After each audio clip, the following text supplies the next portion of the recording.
ಪಟ್ಟಣ ಪಂಚಾಯಿತಿಯ ವತಿಯಿಂದ ಈ ಬಾರಿ 2ನೇ ಸಾರಿ ನಾಯಿಗಳ ಸಂತಾನಹರಣ ಶಸ್ತ್ರಚಿಕಿತ್ಸೆ ನಡೀತಾ ಇದೆ. ಈಗಾಗಲೇ 13ನೇ ತಾರೀಕಿನಿಂದ ಮಂಗ ಹಿಡಿಯುವಂಥ ಕಾರ್ಯಕ್ರಮ ಕೂಡ ಚಾಲ್ತಿಯಲ್ಲಿದ್ದು 20ನೇ ತಾರೀಕಿನ ತನಕ ಕೂಡ ಮಂಗ ಹಿಡಿಯುವಂಥ ಕಾರ್ಯಕ್ರಮ ನಡೀತಾ ಇದೆ. ಹೆಚ್ಚುವರಿಯಾಗಿ ಒಂದು 50-60 ಮಂಗಗಳನ್ನು ಈಗಾಗಲೇ ಹಿಡಿದಿರುವಂಥದ್ದು.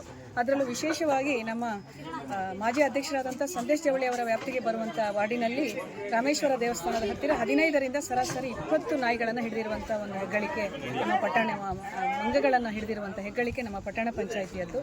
ಹಾಗೆ ಈ ಪ್ರಕ್ರಿಯೆ ಸಾಧಾರಣವಾಗಿ 20 ತಾರೀಕಿನವರೆಗೂ ಮಂಗ ಹಿಡಿಯುವಂಥ ಪ್ರಕ್ರಿಯೆ ನಡೆಯುತ್ತೆ. ಈಗಾಗಲೇ 50 ನಾಯಿಗಳನ್ನು ನಮ್ಮ ಪಟ್ಟಣ ಪಂಚಾಯಿತಿಯ ವ್ಯಾಪ್ತಿಯಲ್ಲಿ ಹಿಡಿದು ಚಿಕಿತ್ಸೆಗಾಗಿ ಒಂದು 20 ವೈದ್ಯರ ತಂಡ ಈಗಾಗಲೇ ಇಲ್ಲಿ ಕೆಲಸವನ್ನು ನಿರ್ವಹಿಸ್ತಾ ಇದೆ. ಈ ದಿನ ಸಂಪೂರ್ಣವಾಗಿ 50 ನಾಯಿಗಳ ಶಸ್ತ್ರಚಿಕಿತ್ಸೆ ನಡೆಯುತ್ತೆ. ಸಾರ್ವಜನಿಕರಲ್ಲಿ ಒಂದು ವಿನಂತಿ, ಸಾಧಾರಣವಾಗಿ ನಾಯಿಗಳನ್ನು ಮನೆಯಲ್ಲಿ ಜಾತಿ ನಾಯಿಗಳನ್ನು ಸಾಕುವಂಥದ್ದು ವಿಶೇಷ.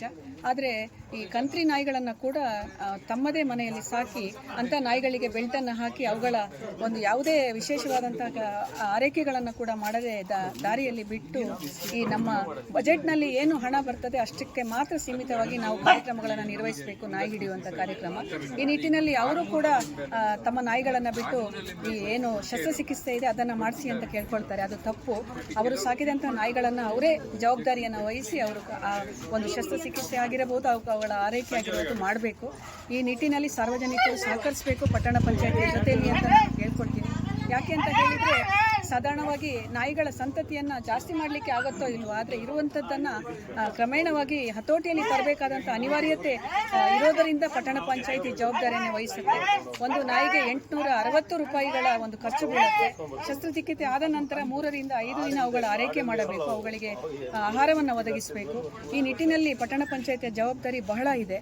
ಆದರೆ ಸಾರ್ವಜನಿಕರ ಕುಂದು ಕೊರತೆ ಅಥವಾ ಅವರ ಅಹವಾಲುಗಳಿಗೆ ಪೂರಕವಾಗಿ ನಾವು ಪಟ್ಟಣ ಪಂಚಾಯಿತಿಯಲ್ಲಿ ಈ ಒಂದು ನಾಯಿಗಳ ಶಸ್ತ್ರಚಿಕಿತ್ಸೆಯನ್ನು ಅನಿವಾರ್ಯವಾಗಿ ಮಾಡ್ತಾ ಇದ್ದೇವೆ. ಯಾಕಂದರೆ ಬಹಳಷ್ಟು ಅವಘಡಗಳು ಸಂಭವಿಸ್ತಾ ಇರೋದ್ರಿಂದ ಈ ನಿಟ್ಟಿನಲ್ಲಿ ಪಟ್ಟಣ ಪಂಚಾಯಿತಿಯ ಸಿಒ ಆಗಿರಬಹುದು, ಹಾಗೆ ಹೆಲ್ತ್ ಇನ್ಸ್ಪೆಕ್ಟರ್ ರಮೇಶ್ ಇರಬಹುದು, ಹಾಗೆ ಅವರ ತಂಡ ಇರಬಹುದು, ಹಾಗೆ ಮುಂಚೂಣಿ ನಾಯಕತ್ವವನ್ನು ವಹಿಸಿ ಕಾರ್ಯಕ್ರಮದ ಯಶಸ್ಸಿಗೆ ಶ್ರಮಿಸ್ತಾ ಇರತಕ್ಕಂಥ ನಮ್ಮ ಪಟ್ಟಣ ಪಂಚಾಯಿತಿಯ ಅಧ್ಯಕ್ಷರು ಮತ್ತು ಉಪಾಧ್ಯಕ್ಷರು ಹಾಗೂ ಎಲ್ಲ ಗೌರವಾನ್ವಿತ ಸದಸ್ಯರುಗಳ ಸಹಕಾರದಲ್ಲಿ ಈ ಒಂದು ಉತ್ತಮವಾದಂಥ ನಾಯಿ ಹಿಡಿಯುವ ಮತ್ತು ಮಂಗ ಹಿಡಿಯುವಂಥ ಪ್ರಕ್ರಿಯೆಗೆ ಚಾಲನೆಯನ್ನು ಕೊಟ್ಟಿರ್ತಕ್ಕಂಥದ್ದು. ಆದ್ದರಿಂದ ಸಾರ್ವಜನಿಕರು ಕೂಡ ಈ ಕಾರ್ಯಕ್ರಮದಲ್ಲಿ ತಮ್ಮ ಉತ್ತಮವಾದಂಥ ಪ್ರತಿಕ್ರಿಯೆ ಸಹಕಾರಗಳನ್ನು ನೀಡಬೇಕು ಅಂತ ಈ ಮೂಲಕ ನಾನು ಕೇಳ್ಕೊಳ್ತಾ ಇದ್ದೇನೆ.